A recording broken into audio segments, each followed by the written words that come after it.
नमस्कार दोस्तों, आज मैं आपको लोन के बारे में जो फर्जी वेबसाइट और मोबाइल ऐप होते हैं उनके द्वारा की गई धोखाधड़ी के बारे में बताऊंगा।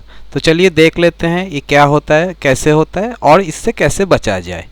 तो देखिए सबसे पहले क्या होता है, सबसे पहले जो धोखेबाज होते हैं वह लोन के लिए ऐप्स बनाते हैं या फिर वेबसाइट बनाते हैं जिससे आपको कहा जाता है कि आपको शॉर्ट टर्म का लोन मिल जाएगा और तुरंत मिल जाएगा। ठीक है, देखिए आपके ध्यान आकर्षण करने के लिए ये धोखेबाज क्या करते हैं कि लिमिटेड पीरियड ऑफर ऐसा लिख देते हैं और कोशिश करते हैं कि आपसे जो आपका कंसेंट है वो ले सके और आप अर्जेंट डिसीजन लेके ज़्यादा सोच विचार ना करके उनके इन लोन ऐप्स के माध्यम से लोन लेने की कोशिश करें।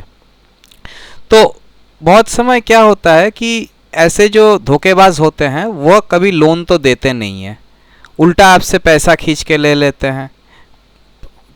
और एक तरीका क्या होता है कि लोन अगर ये लोग दे भी देते हैं तो बहुत ज़्यादा इंटरेस्ट रेट लेते हैं, अर्थात जो मासिक किस्त होता है, EMI होता है, वो बहुत ज़्यादा हो जाता है।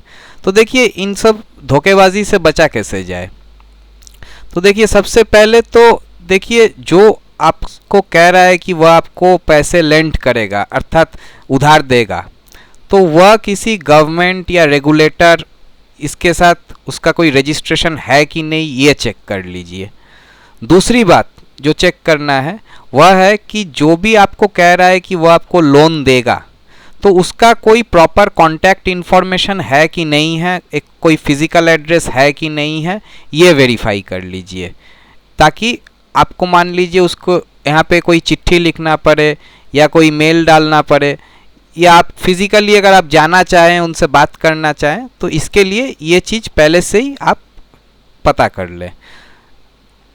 देखिए जब भी कभी आप लोन लेने जाएं तो देखिए आपसे काफ़ी सारे प्रश्न किए जाते हैं, तो आप उस प्रश्नों में एक चीज़ ध्यान में रखिए कि जो प्रश्न आपसे किया जा रहा है वह आपके व्यक्तिगत जानकारियों के बारे में ज़्यादा है या आपके क्रेडिट स्कोर इसके बारे में ज़्यादा है।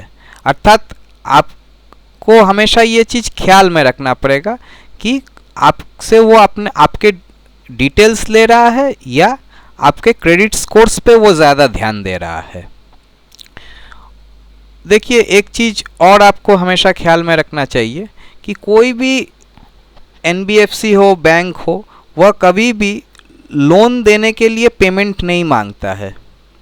ये मैंने पहले के वीडियो में भी बताया है कि अगर उसको कोई चार्जेस डिडक्ट करना होता है तो वह जो लोन देता है उसी में से काट लेता है और फिर बाकी पेमेंट करता है, वो पहले से कोई पेमेंट नहीं मांगते हैं।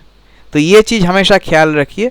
नॉर्मली जो धोखेबाज होते हैं वो पहले कोशिश करते हैं कि आपसे कोई एक प्री पेमेंट ले ले, उसके बाद लोन देने की बात करते हैं और फिर वो पैसा लेके भाग जाते हैं।